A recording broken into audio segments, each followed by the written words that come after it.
Bonjour à tous et à toutes, je suis ravie de vous retrouver aujourd'hui en vidéo pour vous présenter mon deuxième point lecture pour le mois de septembre avec du coup la deuxième moitié des livres que j'ai lus durant ce mois-ci. Comme la dernière fois, aujourd'hui je vais vous parler du coup d'une dizaine de titres, donc je vais commencer sans plus tarder. Tout d'abord, j'ai lu le quatrième et dernier tome des récits du demi-loup, donc Clémente nous soit la pluie par Chloé Chevalier. C'est un titre que j'avais hâte de découvrir, je l'avais acheté à sa sortie en 2020, donc ça faisait déjà quelques temps qu'il attendait gentiment son tour dans ma pile à lire. Mais je pense que je repoussais aussi un petit peu parce que c'est la conclusion de cette série et que c'est une série de fantasy que j'ai vraiment énormément adorée.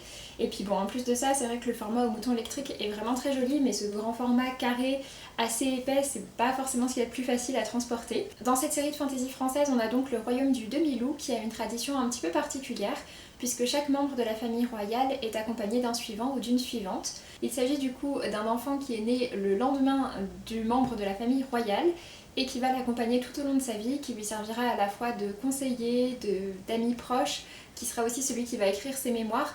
Mais en dehors de ça, c'est aussi un enfant du peuple qui finalement va entrer réellement dans la lignée royale, puisque si jamais il n'y avait pas d'héritier, c'est le suivant qui hérite du royaume. Dans le premier tome, on découvrait donc la princesse Malvane, qui est exceptionnellement accompagnée non pas d'une, mais de deux suivantes, puisqu'ils avaient eu du mal à l'époque à trouver une fille née le lendemain de la princesse, ainsi que sa cousine Calvina, qui est elle-même accompagnée de sa suivante. Et donc nos 5 adolescentes grandissent au départ dans le château de Véridienne, qui est la capitale du demi-loup. Et dans le premier tome, on découvre donc à travers elles toutes les coutumes, etc. du royaume du demi-loup, ainsi que les différentes menaces qui pèsent sur le royaume, avec notamment la peste-mort, qui est une sorte de variante de la peste. Au fur et à mesure des tomes, nos personnages grandissent, d'autres points de vue viennent se rajouter à celui des différentes servantes qui consignent donc l'histoire de leur reine. Et du coup ici on est arrivé au quatrième et dernier tome, les suivantes sont donc maintenant bien adultes, la plupart ont construit leur propre famille et les enjeux qui pèsent sur le demi-loup sont de plus en plus présents. On est vraiment sur une série de fantasy qui est très basée sur les complots, les intrigues politiques, les manigances, etc. C'est pas une série dans laquelle on a énormément d'action et c'est pas une série dans laquelle on a particulièrement de magie non plus d'ailleurs. En revanche, on a un univers vraiment très étendu et puis comme je vous disais, vraiment énormément de complots, c'est vraiment la grande richesse de cette série.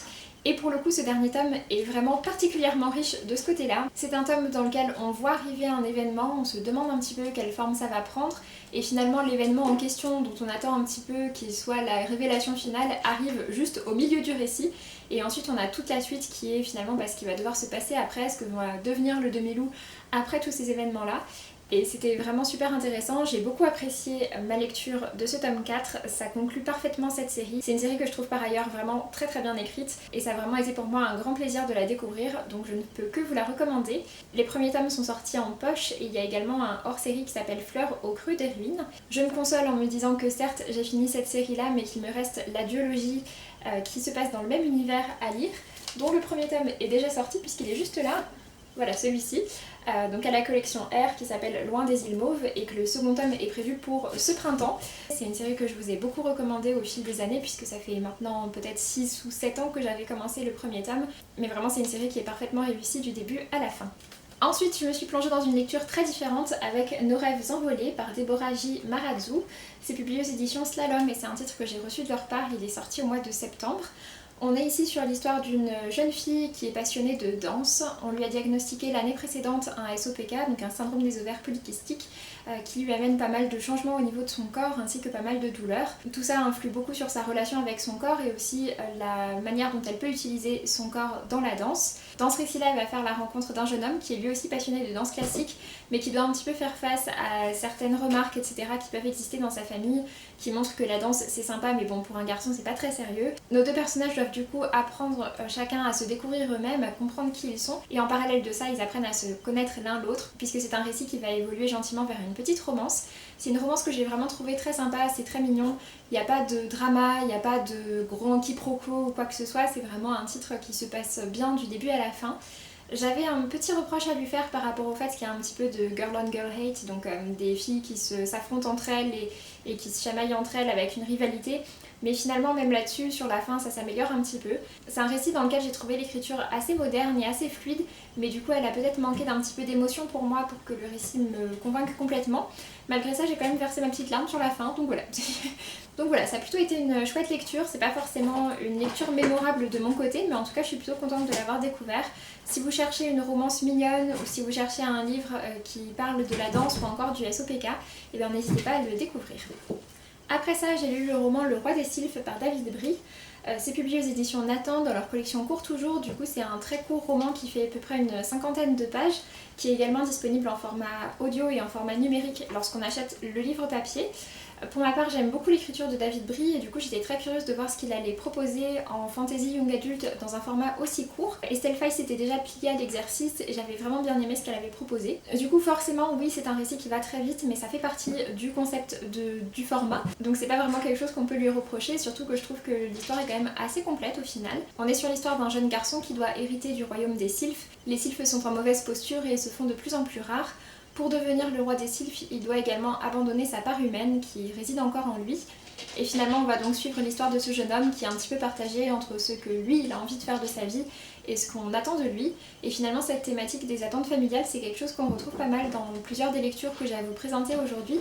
C'était déjà le cas dans le précédent et puis il y en a encore plusieurs autres qui traitent de ça. En tout cas, voilà, je trouvais que c'était bien abordé ici à travers un univers de fantasy. Il y a également une jolie diversité dans cette petite novella. Donc voilà, pour moi, ça a été une chouette lecture. Je suis désolée, ce clip fait pas mal de bruit. Ensuite, je me suis donc lancée dans le roman Charlie au fil de son destin par Peggy Boudeville, c'est publié aux éditions Fleurus et ici aussi c'est un titre que j'ai reçu de la part de la maison d'édition.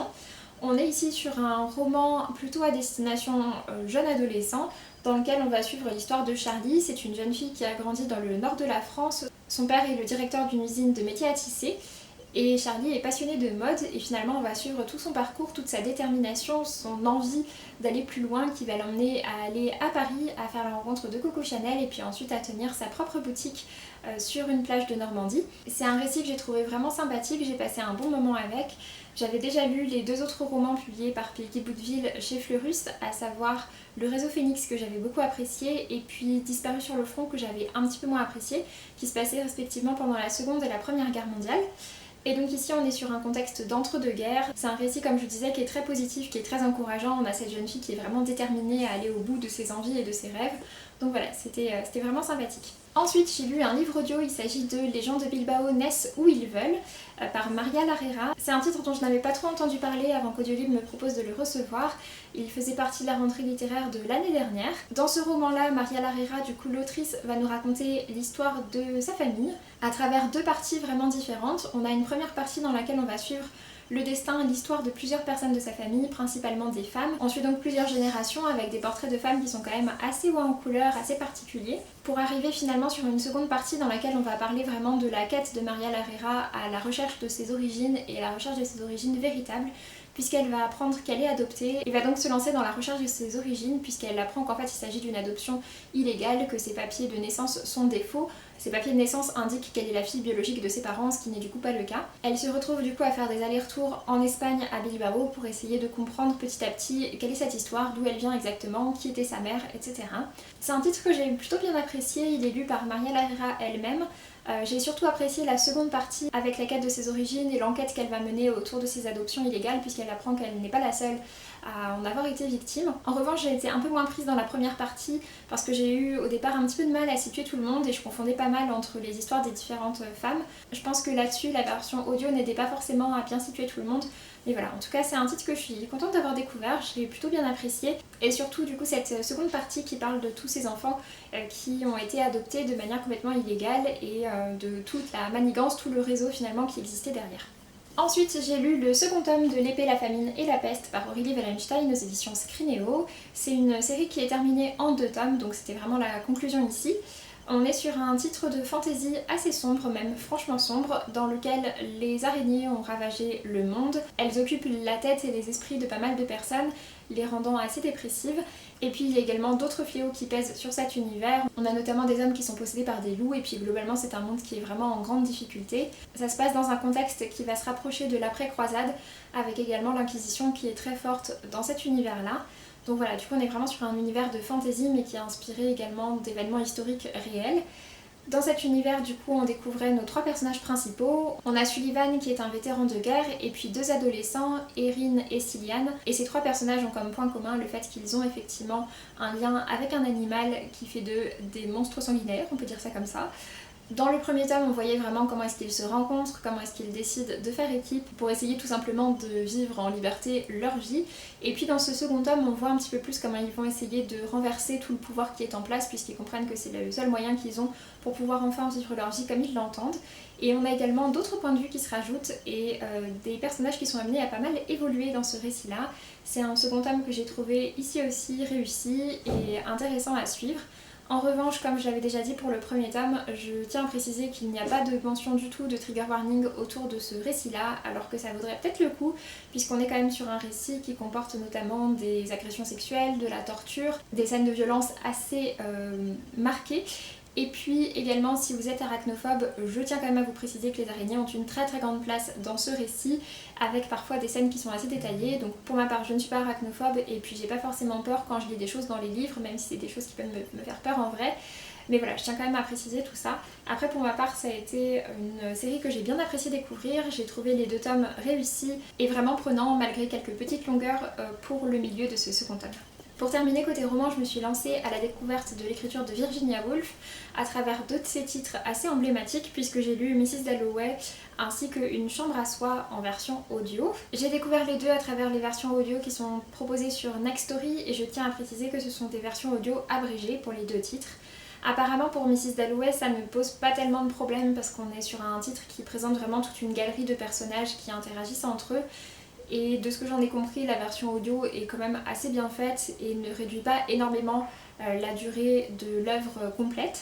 Par contre, pour ce qui est de Une chambre à soi, on est vraiment sur une version assez abrégée puisque je crois qu'il y a à peu près la moitié du titre original. Mrs. Dalloway, c'est un titre que j'aurais un petit peu de mal à vous résumer. C'est l'histoire d'une femme qui va se rendre à une soirée et qui va interagir avec pas mal de personnages. On nous raconte l'histoire de chacune des personnes qu'ils ont pu croiser, etc. Ça dresse finalement un peu un portrait de la société de cette époque-là. C'est pas forcément un titre qui m'a tant que ça emballé, j'ai eu un petit peu de mal avec tous les personnages. Pour ce qui est de Une chambre à soi, c'est quelque chose de très différent, c'est vraiment un essai et en fait c'est la compilation de plusieurs discours, de plusieurs réflexions que s'est faite Virginia Woolf sur le fait que les femmes en fait n'avaient pas leur rôle à jouer et que finalement si elles avaient eu une chambre à soi, un lieu à elles dans lequel elles pouvaient être ce qu'elles voulaient, peut-être qu'il y aurait eu davantage de femmes qui auraient marqué l'histoire à travers leurs créations, notamment des autrices mais également d'autres créations artistiques en général.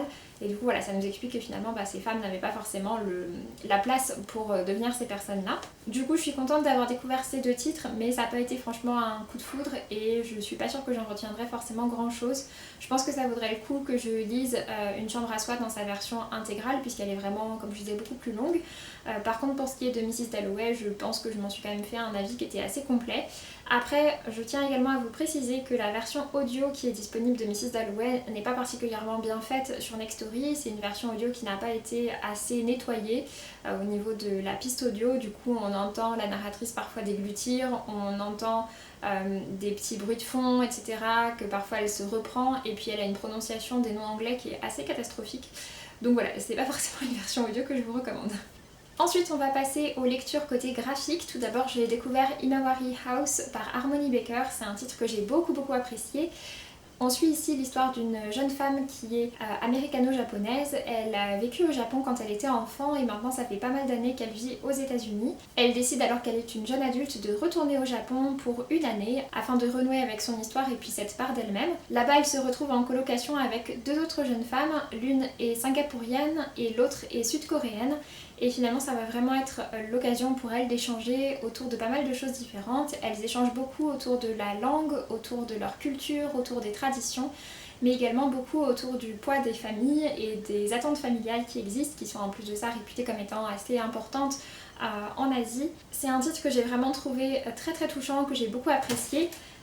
Le trait de dessin est assez simple, ça se rapproche un peu de ce qui peut se faire actuellement en manga tranche de vie contemporain, avec un trait vraiment très doux. C'est vrai que quand on voit la couverture, on se dit que si tout avait été en couleur, ça aurait été absolument magnifique, mais forcément ça aurait demandé un travail absolument monstrueux à l'autrice, puisqu'on est en plus de ça sur un titre qui fait quand même 390 pages, donc qui est franchement assez long.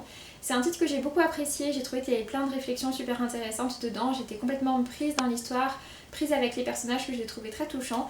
Et puis finalement la fin, qui se passe sans drame, sans heurts, ni quoi que ce soit, m'a laissé complètement en larmes et dévastée. Donc vraiment c'est un titre que je ne peux que vous recommander.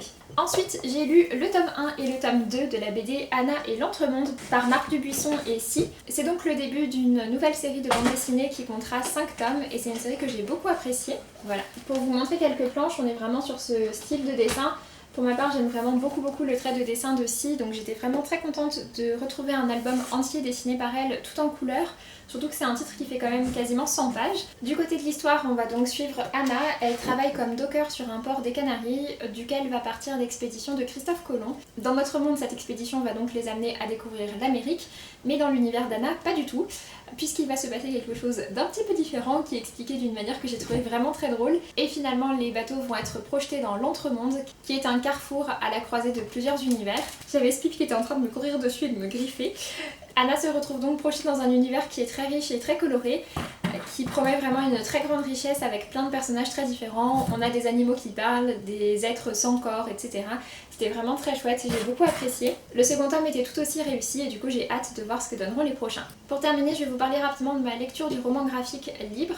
Il s'agit de la réédition du titre de Ovidie et Digli qui est devenu maintenant un titre assez classique. Cette nouvelle édition du coup c'est celle avec la couverture rose clair et c'est une édition qui a été augmentée avec plusieurs nouveaux chapitres à l'intérieur. On est sur un titre qui se rapproche plus d'un essai féministe avec différents chapitres qui expliquent les réflexions d'Ovidie et à chaque fois c'est accompagné de quelques dessins de Digli. C'est un titre qui est assez intéressant et qui parle de plein de sujets différents. Après je dois dire que si vous êtes déjà assez renseigné en matière de féminisme, on est quand même sur des choses qui sont relativement classiques. Et du coup même si c'était bien fait et que les réflexions étaient intéressantes, je peux pas dire pour ma part que j'ai appris grand chose. C'est un titre qui est intéressant pour commencer à découvrir le sujet. Et les dessins de Digli sont vraiment très sympathiques à l'intérieur, donc voilà, je suis contente de l'avoir lu, mais ça n'a pas été un titre révolutionnaire pour moi. Sur ce, j'en ai donc fini avec cette vidéo, je vais vous laisser là et je vais aller jouer avec Spip puisque je pense qu'il est vraiment en demande d'attention puisqu'il n'arrête pas de faire du bruit autour de moi et que j'ai dû me reprendre pas mal de fois pour filmer cette vidéo. Du coup, je vous laisse et je vous dis à très bientôt pour une prochaine vidéo. Salut!